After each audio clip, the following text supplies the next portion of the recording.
Hallo zusammen, wir befassen uns wieder mit dem Thema Inlay, um solche schöne Stücke herstellen zu können.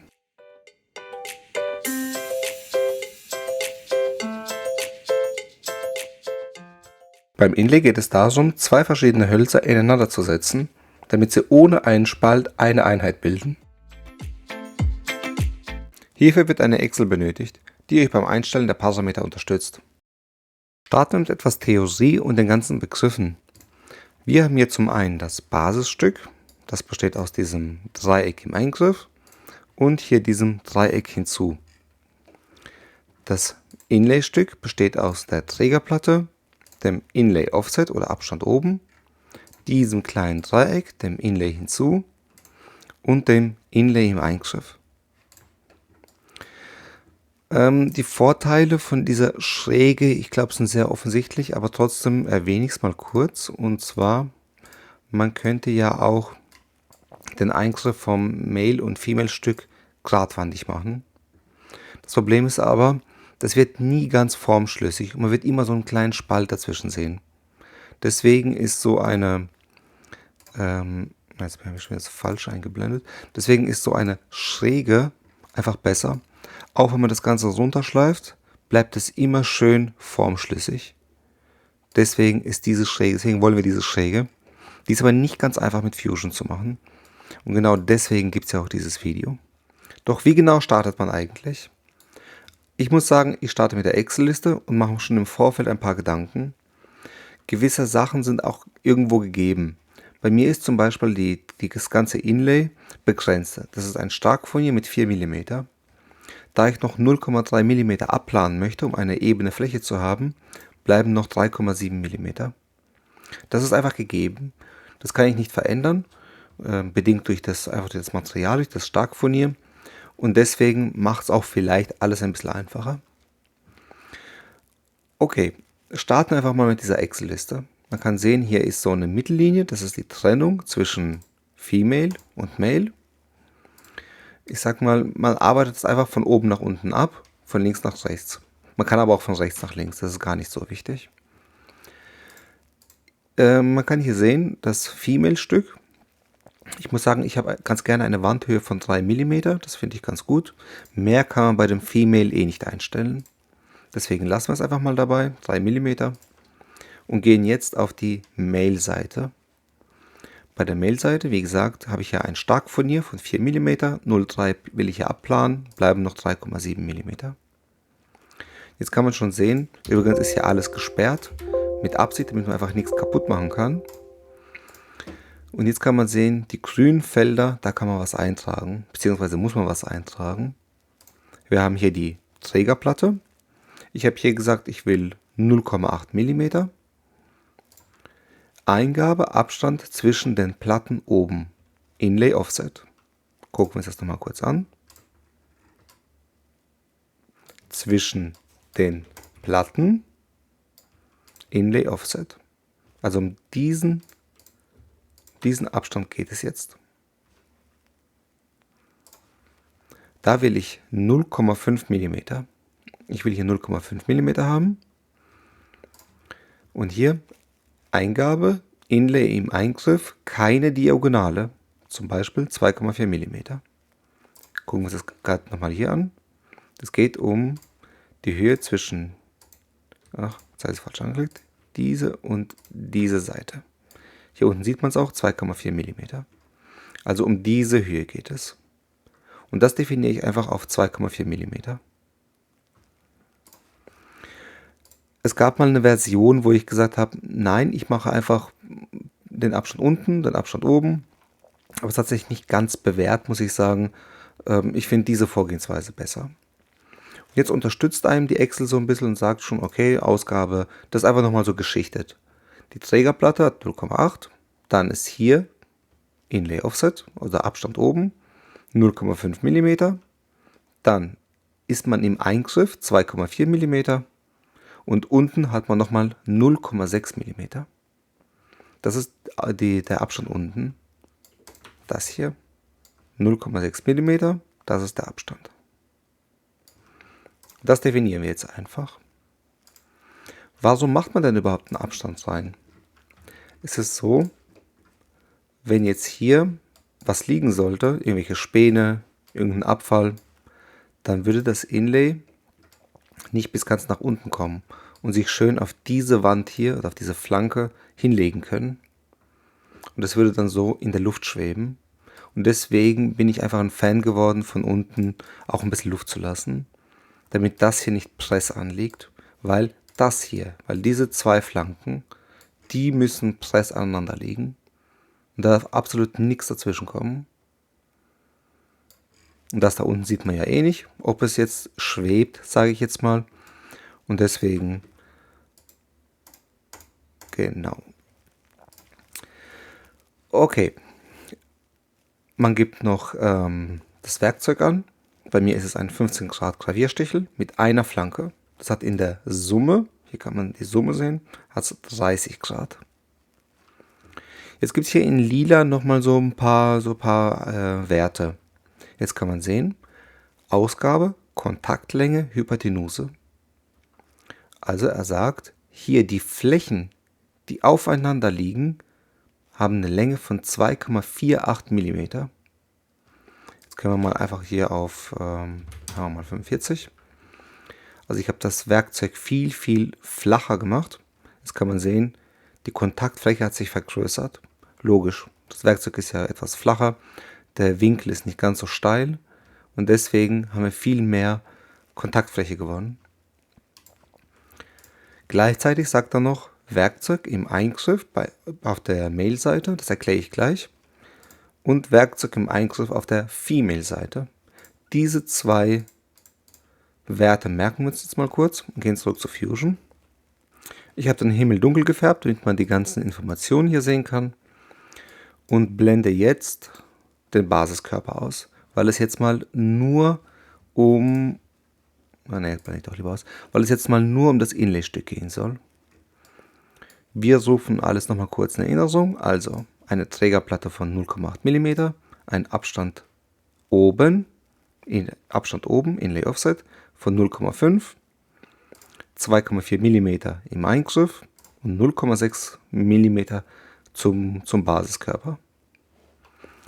So, wir haben, ich starte einfach mal mit dem Schaftfräser besser, genau.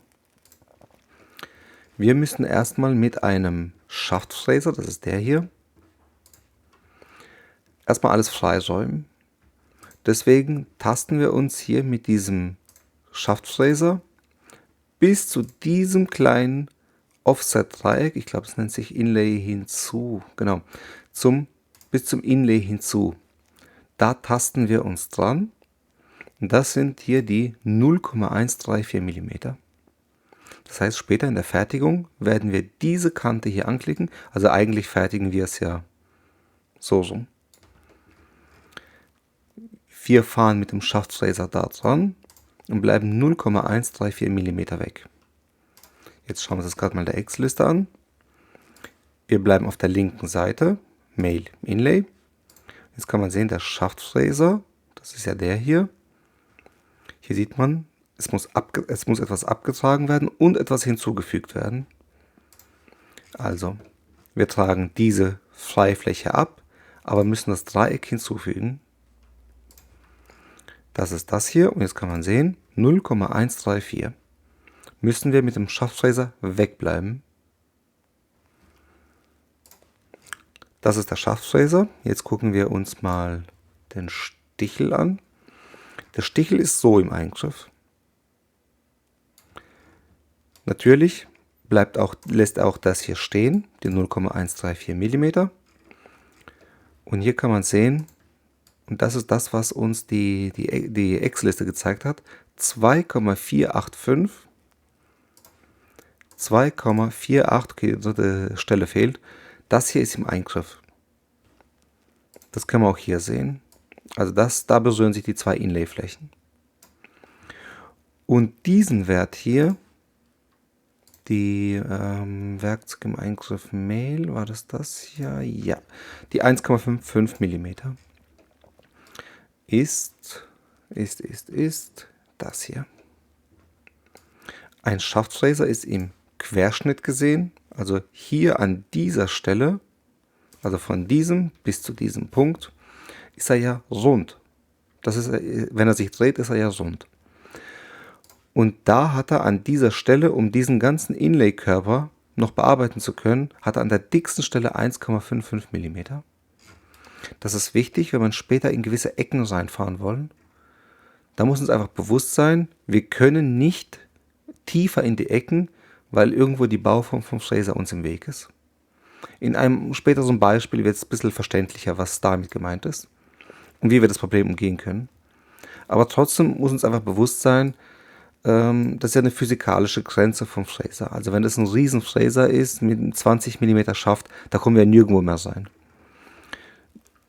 Deswegen unterstützt einem die Excel und sagt, hey, an der dicksten Stelle musst du mir diesen Platz freilassen.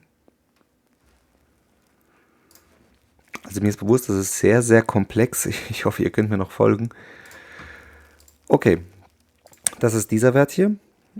Und jetzt können wir sehen, hier unten ist ja die Fertigung, die Ausgabe. Da sehen wir Kontaktpunkt.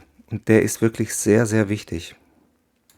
Wir drehen uns das nochmal entsprechend hin, blenden den Basiskörper ein und wir können sehen, mit Kontaktpunkt ist dieser Punkt hier gemeint.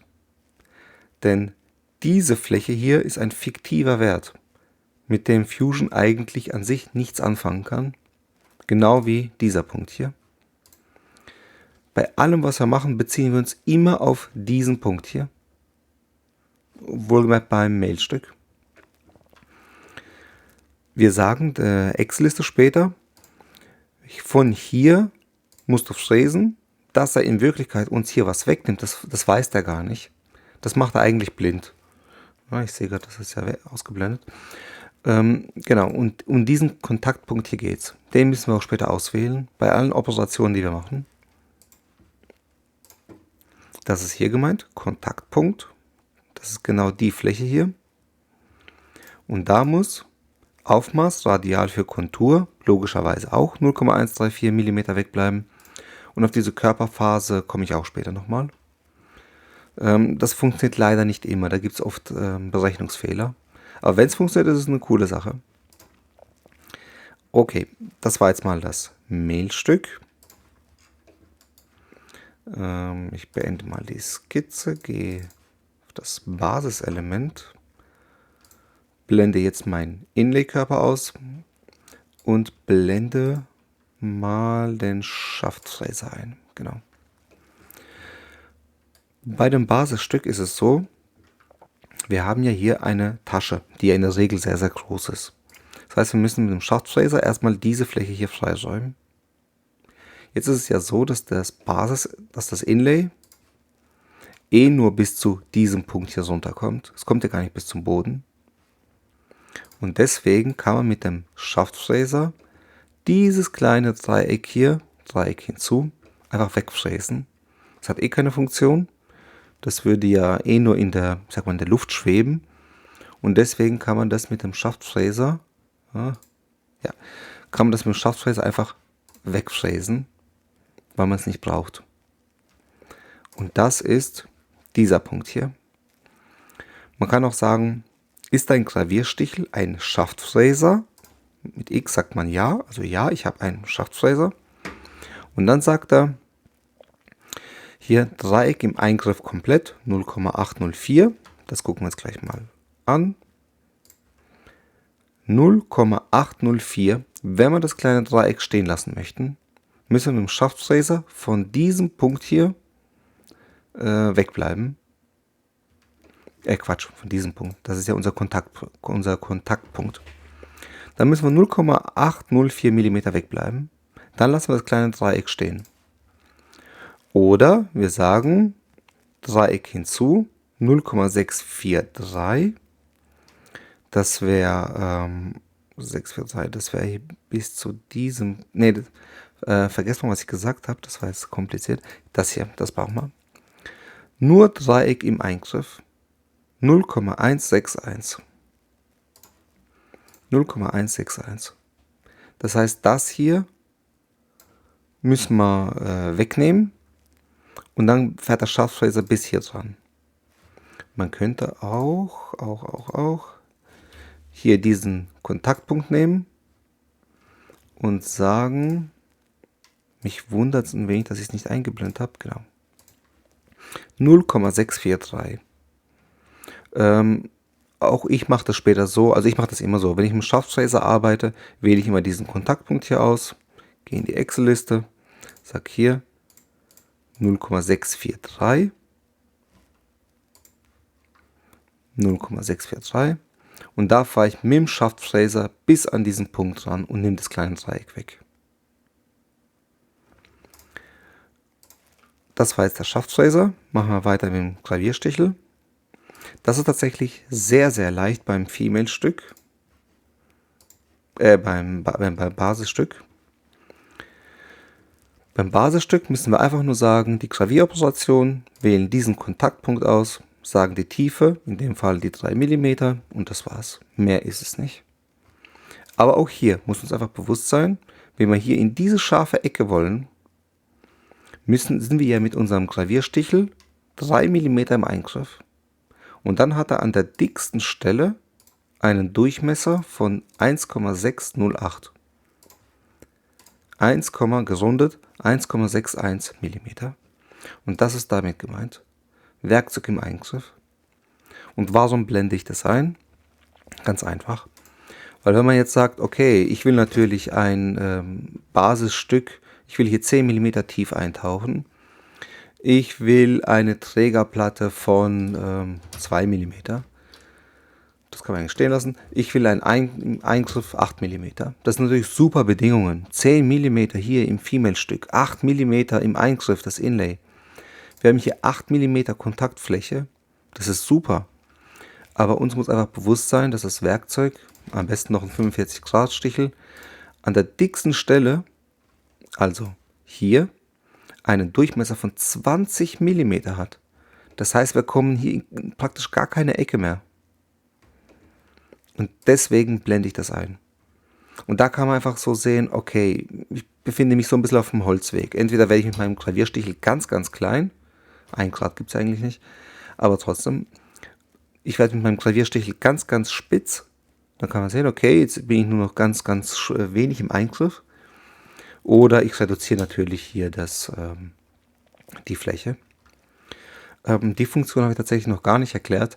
Wenn man hier einen Fehler gemacht hat und das ist so gar nicht baubar, dann wird alles rot und er warnt einen davor, hey, das, was du dir da wünschst, das funktioniert gar nicht.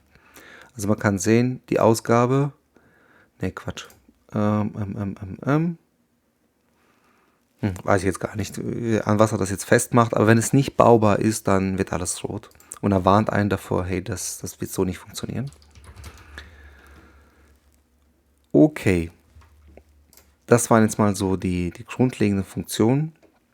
Wie gesagt, ich weiß, das ist sehr, sehr komplex. Ich habe da auch eine echte Wissenschaft draus gemacht.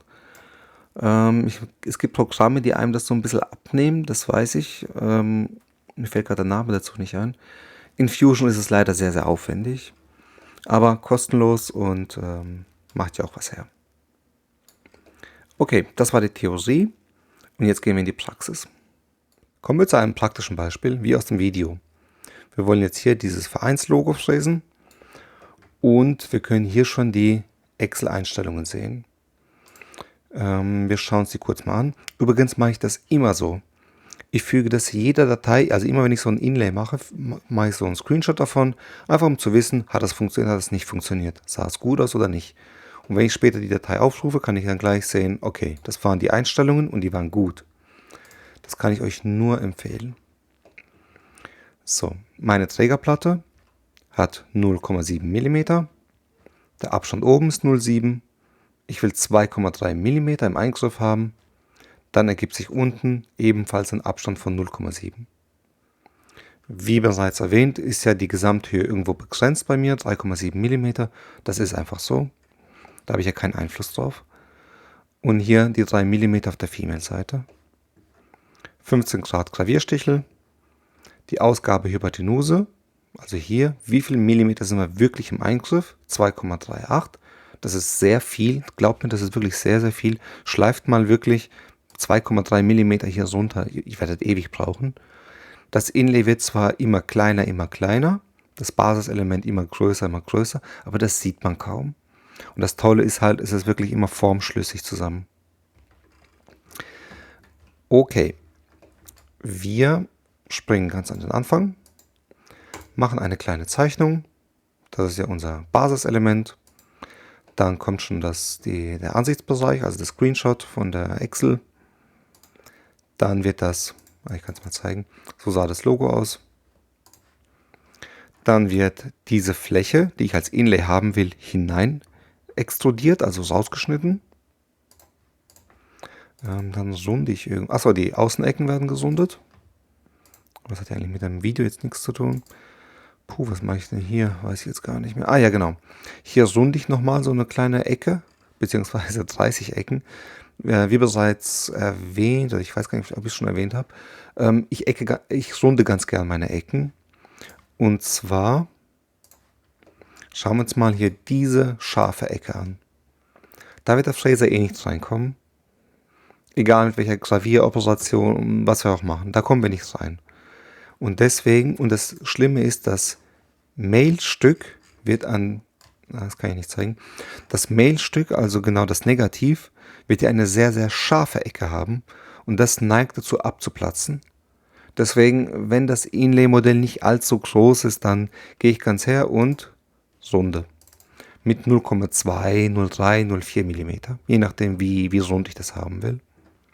Hat aber den Vorteil, ich kann die Ecke besser ausfräsen und auf der Mail-Seite platzt es mir nicht weg.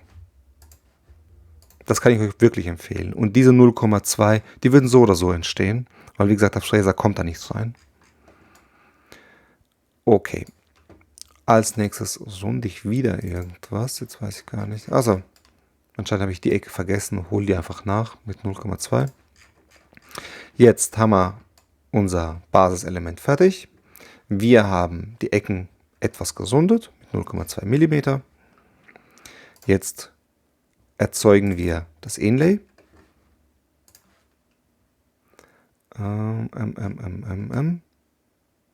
Wie erkläre ich es jetzt am besten? Wir machen erstmal das hier, das Inlay Offset oder Abstand oben.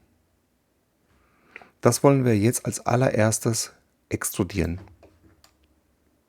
Also Eingabe Abstand zwischen den Platten oben, Inlay Offset, zum Beispiel 0,5, bei mir 0,7. Das heißt, diese Fläche beginnt ab der Oberseite von dem Female-Stück und ist dann und extrudiert, also ich habe hier 0,7 mm extrudiert, raus extrudiert. Noch ist unten drunter nichts. Ich glaube, man könnte es hier sehen, wenn man so schräg reingucken könnte. Also es ist noch nicht nach unten. Kann man das? Ne, egal. Genau, das war jetzt Abstand oben. Dann schiebe ich das Ganze einfach mal sehr weit nach oben, so ein bisschen aus dem Auge. Als nächstes folgt die Trägerplatte. Und tatsächlich könnten wir das jetzt schon so fräsen. Wir haben hier in Wirklichkeit nur eine Höhe von 1,4 mm. Es ist in Wirklichkeit viel, viel höher. Das ist uns eigentlich egal. Dann nimmt der Fräser halt ein bisschen was weg hier oben. Aber wir sehen das nicht. Also zumindest nicht in der Konstruktion.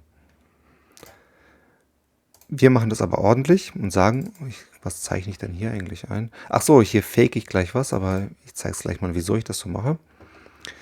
Und dann kommt eigentlich das Inlay-Stück. Nämlich mit dieser Stärke hier, die 2,3 mm. Das ist das, was später im Eingriff sein wird. Aber wie gesagt, hat auf uns so keinen Einfluss, weil einfach, eigentlich wollte ich das jetzt ausblenden, hat eigentlich keinen Einfluss, weil wir als Kontaktpunkt das hier brauchen. Wir können es trotzdem eingeblendet lassen, stört uns ja nicht. Ich habe hier so seltsame runde Aussparungen gemacht. Also einmal hier, hier und hier, um was zu zeigen. Nämlich, Ich blende gerade mal diese Körper ein. Diese Körper habe ich nämlich... Wie zeige ich das jetzt am besten? Ja, da habe ich diese Phase dran gemacht, von der ich schon mal gesprochen habe. Also, jetzt gucken wir uns nochmal kurz die Excel an. Jetzt sagt er hier 75 Grad, 0,616. Es hat nicht funktioniert auf dem ganzen Logo. Da kriege ich immer wieder Berechnungsfehler. Deswegen habe ich hier so einen Cut reingemacht und gesagt, damit ich euch zeigen kann, wie diese Phase hier funktioniert. Also 75, 0,616. Das ist die Kontur. Das ist diese Phase. Das mache ich auch noch mit den anderen Modellen. Jetzt muss ich mal kurz überlegen. Achso, ich muss erst die Phase erstellen. Genau. Hier sieht man diese Phase. Und hier. Okay.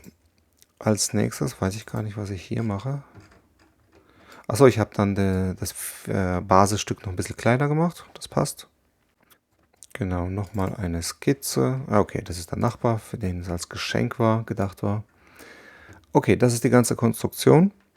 Und jetzt gehen wir in die Fertigung. Wir starten mit dem Female-Stück. Den Ansichtsbereich brauchen wir nicht. Den blende ich mal aus. Ja, okay, das stört eigentlich auch nicht. Das Inlay-Stück stört uns ja nicht, deswegen lassen wir es mal drin. Wir erstellen einen Körper. Hier sieht man 200, 217. Als nächstes mache ich eine Tasche mit einem Schaftfräser 4 mm. Jetzt bin ich schon fast überlegen, ich glaube, ich blende es doch wieder ein und zeige euch nämlich mal, also erstens als Fläche wähle ich einfach die echte Tasche, also die echte Fläche da unten aus. Als radiales Aufmaß nehme ich die 0,616, weil ich das kleine Dreieck nicht hinzufügen möchte. Das mache ich weg, das fräse ich weg. Aber mit einem Aufmaß, also hier würde jetzt eigentlich stehen 0,616 plus ich will nochmal ein Aufmaß von 0,1 mm, weil ich das einfach nochmal mit dem Gravierstichel später nochmal bearbeiten möchte. Genau, und hier, das braucht man eigentlich alles nicht. So sieht das aus.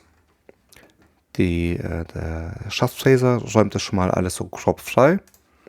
Dann folgt mein Gravierstichel. 4 mm Schaft, hat unten eine Fläche von 0,4 mm, also es ist nicht ganz spitz, sondern ist so abgeflacht und hat einen Winkel von 30 Grad. Deswegen 40430. Und hier wähle ich die Tasche aus. Wieder die gleiche Fläche. Und jetzt benutze ich den Gravierstichel einfach als Schaftfräser mit dieser mikro flachen Spitze. Sage, dass vorher ein Werkzeug durchgefahren ist mit 5 mm, also ich gehe ein bisschen höher. Und sage dann hier 0,904. 0,804 müsste es eigentlich heißen, wieder plus 0,1 und deswegen steht hier 0,904. Ich will diesen Schlichtgang später mit der Konturoperation machen oder Gravieroperation. So sieht das Ganze dann aus. Jetzt ist es nochmal, ich sag mal, feiner freigeräumt, wirklich überall da, wo der Schaftfräser nicht hingekommen ist. Jetzt folgt das Gravieren. Ganz, ganz wichtig, die Kontur oben muss angeklickt werden, nicht unten. Da unterscheidet nämlich die Gravieroperation. Es muss oben angeklickt werden. Und ja, eigentlich gibt es ja nichts auszuwählen. Und jetzt fährt er nochmal durch. Und jetzt zeige ich euch mal, was ich gemeint habe mit, ja, das sind hier die 0,1 mm, die ich einfach so wie im Schlichtgang nochmal wegräumen möchte. So, und das gleiche wiederhole ich einfach nochmal. Falls da irgendwelche Späne liegen sollten, dann, oder beziehungsweise die Kante nicht ganz so perfekt ist, dann fährt einfach ein zweites Mal nochmal durch und dann sieht es so aus. Wirklich absolut perfekt freigeräumt, sehr zufrieden. Und hier kann man auch sehen, dass er wieder diese Schräge hochfährt. versucht die ganze Ecke so weit wie es nur geht freizuräumen. Wir machen weiter mit dem Inlay-Stück. Natürlich ein Setup, aber darauf will ich gar nicht eingehen, darum soll es hier nicht gehen. Dann planen wir das Ganze, nämlich 0,3 mm. Damit ich von 4 mm auf 3,7 komme, weil ich diese Fläche einfach perfekt haben möchte. Als nächstes kommt die Tasche außen. Ich glaube, das ist relativ unspektakulär, einfach das auswählen. Ich klicke einfach mal durch, vielleicht ist da für den einen oder anderen was dabei. Ja, ist ja wirklich relativ unspektakulär. Die Tasche innen. Die Fläche anklicken, wie bei dem Female-Stück.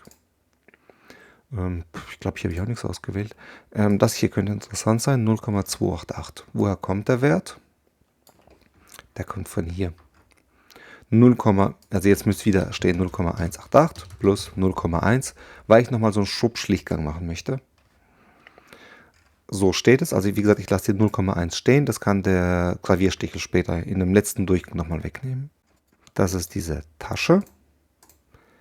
Genau, Anfahr, Wegfahr, ich tauche eine Spirale ein, das ist ja alles uninteressant.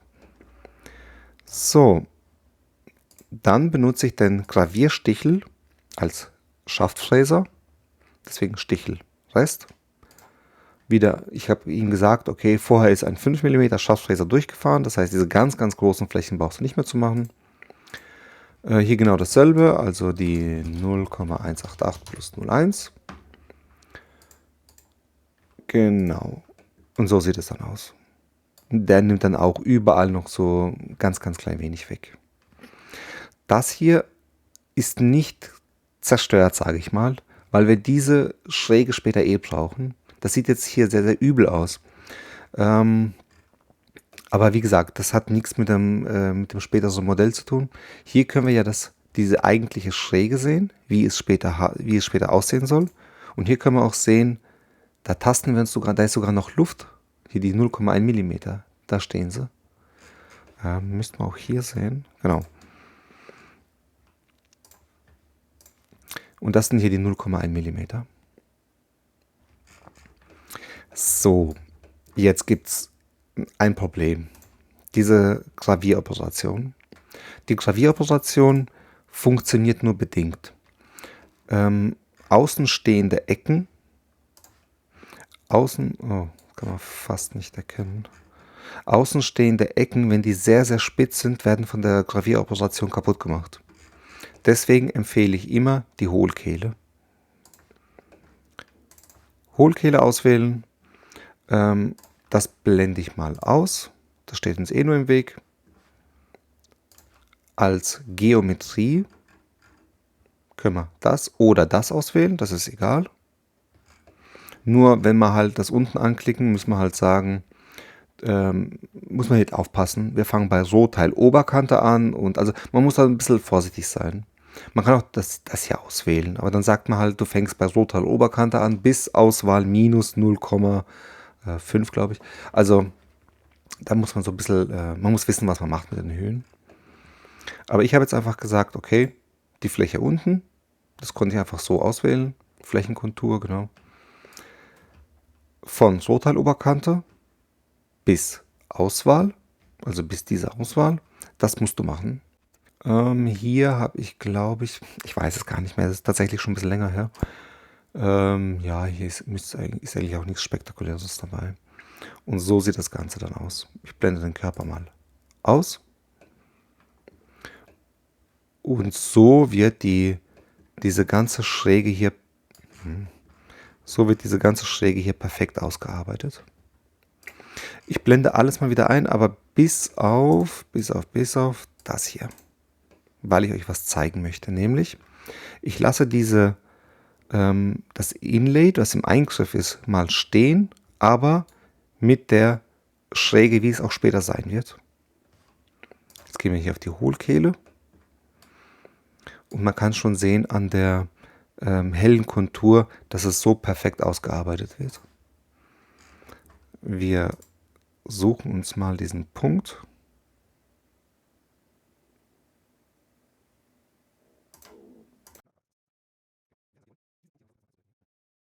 Wir haben hier genau diesen Kontaktpunkt ausgewählt. Genau den versucht die Hohlkehle zu halten. Der versteht eigentlich nicht, dass er unten was hinzufügt und oben was wegnimmt. Das blenden wir einfach aus. Aber hier an diesem Körper, also an dieser perfekten Kontur, kann man sehen, dass ist und soll einfach perfekt übereinstimmen. Ah, jetzt habe ich es perfekt getroffen. Hier kann man es sehen. Ich versuche es nochmal auszublenden. So, hier kann man sehen, dass die Kontaktfläche bis aufs Letzte perfekt ist. Genau so muss es sein. Nur leider funktioniert diese Phasenfunktion nur äußerst selten. Frag mich bitte nicht, wieso das so ist, aber es ist irgendwie so. Wenn man das öfter machen könnte, könnte man das eigentlich als ganzen Körper, also könnte man das hier alles als einen Körper betrachten und auch entsprechend seinen Körper setzen, sein Rohmaterial.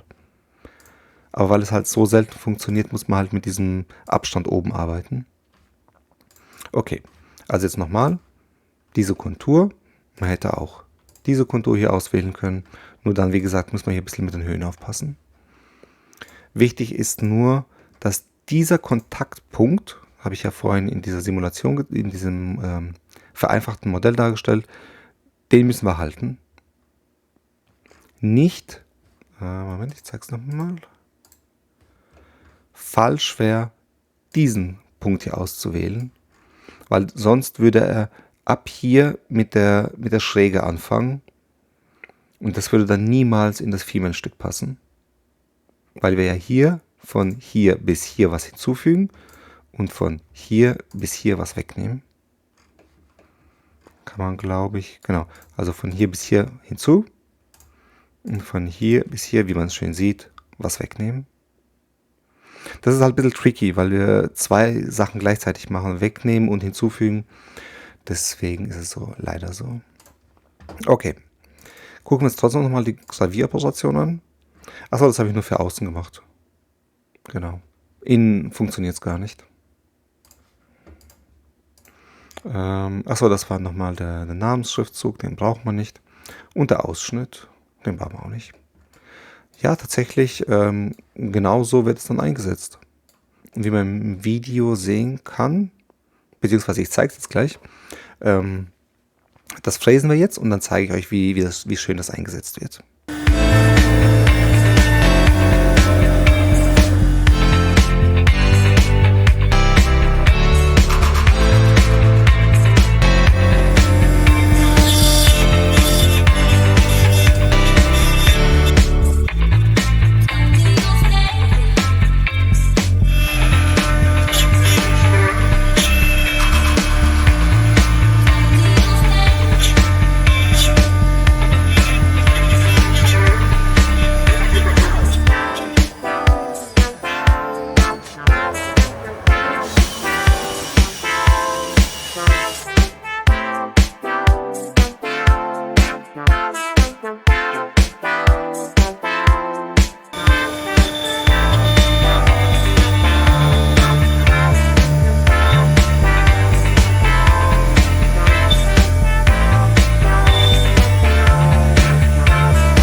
Für alle, die jetzt sagen, naja, das Modell war jetzt nicht so aufwendig, muss ich sagen, habe ich das hier. Man kann hier so zwei kleine Stellen sehen, wo das Inlay fehlt, aber dazu sage ich gleich was. So muss ich sagen, hat es wirklich sehr, sehr gut gepasst. Ich habe das mit dieser Hohlkehlenfunktion gemacht. Natürlich hat das Anfassen nicht funktioniert, aber nach dem gleichen Schema. Gehen wir es abschließend vielleicht doch nochmal kurz durch. Also, so sieht ja das Female-Stück aus. Das Male-Stück habe ich mein Instagram-Hashtag habe ich so trennen müssen, weil es einfach nicht groß genug war. Das habe ich einfach später hier mit, ich glaube, mit dem Cuttermesser so ausgetrennt. Hier und hier. Und dann einfach separat in das Inlay gedrückt.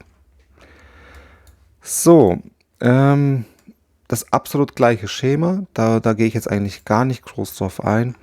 Die Tasche, nochmal die Tasche mit dem Gravierstichel. Ich glaube, ich habe das in 2 Schritten gemacht, genau. Dann wird graviert. Diese Gravieroperation, aber genau wie bei dem 1. FCK-Logo. Nichts Neues. Nur hier, genau, wird das Female-Stück ausgeschnitten. So, bei dem Inlay plane ich wieder die 0,3 mm. Dann außen alles wegnehmen. Dann innen, den Rest und dann die Hohlkehle. So, und hier kann man es sehen. Es ist ein Bug, und zwar ein Bug in der Hohlkehle. Der fährt mir einmal hier durch, hier unter, dass es wie eine Träne aussieht. Und hier war es irgendwo, ich glaube, hier nochmal. Und hier macht er mir mein Inlay kaputt. Das Verrückte ist, es gab ein Update. Und wenn man das Ganze nochmal berechnen lässt, jetzt müsste ich irgendwas verändern, wenn man das Ganze nochmal berechnen lässt, ist es weg. Und das zeigt mir einfach, vielleicht verändere ich hier noch ein bisschen was. Es gab ein Fusion-Update und die haben anscheinend diesen Bug hier behoben. Weil nachdem ich das Ganze nochmal berechnet habe, ist immer noch da, aber es gab mal eine Version, die tatsächlich das nicht mehr hatte. Also anscheinend findet in dieser Hohlkehlenberechnung irgendwas was anderes statt. Ja. Fragt mich bitte nicht was. Eine Sache noch, und zwar, das ist ja das Female-Stück mit der Trägerplatte und Abstand oben. Das ist das hier, 0,7 mm. Und hier kann man mal, ich habe es mal Fake Male genannt. Und damit arbeite ich gar nicht. Das ist zwar später im Eingriff, aber das blende ich komplett aus. Brauche ich nicht, hat ja so an sich keine Funktion. Und wenn man das Modell ausblendet, kann man dann sehen, wie es später tatsächlich, ein bisschen schwer ist darzustellen, hier kann man dann sehen, wie das dann wirklich aussehen würde oder wird. Genau, das war tatsächlich das ganze Inlay-Video. Ich gebe zu, schwere Kost, aber ich finde, das Ergebnis kann sich echt sehen lassen. Das hat sich aktuell bewährt, also das ist jetzt der letzte Stand. Vielleicht habt ihr schon gemerkt, dass ich immer weiter daran arbeite. Aber wie gesagt, letzter Stand funktioniert sehr, sehr gut bis jetzt. Ich bin sehr zufrieden. Wenn es wieder was geben sollte, wird es neue Videos geben. Ansonsten schreibt doch mal rein, was sind eure Erfahrungen mit Inlay? Nutzt ihr das mit Fusion? Sagt ihr, viel zu kompliziert die ganze Kalkulation? Oder sagt ihr, ach ja, wenn man das zweimal gemacht hat, dann geht's eigentlich. Die Excel nimmt ja einem da doch sehr viel ab. Übrigens gibt es auch hier nochmal eine kleine Ansicht, wie das zu verstehen ist. Natürlich rechts Basis, links Inlay und so nochmal die ganzen Erklärungen, was ist. Ja, wir sind am Ende. Ich muss dazu sagen, wenn ihr diese Excel-Liste haben will, kann sich einfach bei mir melden. Dann antworte ich mit einem Link. Hier gibt es so einen Rechner für die Fräsgeschwindigkeit, für die Fräsparameter, für Vorschub, Eintauchtiefe und so weiter. Der Inlay-Rechner, ein Gravur-Offset-Rechner, wenn man nur gravieren möchte und es so freistellen möchte. Genau, so ein paar Übersichten noch. Ein Kreisrechner habe ich noch was gemacht. Und ich sage es mal hier noch ein bisschen was in eigener Sache. Ja, was wäre die Welt ohne das Können der anderen? Das war sehr viel Arbeit. Vielleicht wollt ihr euch da ein bisschen auch erkenntlich zeigen mit einer kleinen Spende, würde ich mich sehr freuen. Und so könnt ihr auch vielleicht ein bisschen meine Arbeit wertschätzen. Ich sage schon mal danke vorab und bis zum nächsten Mal. Ciao.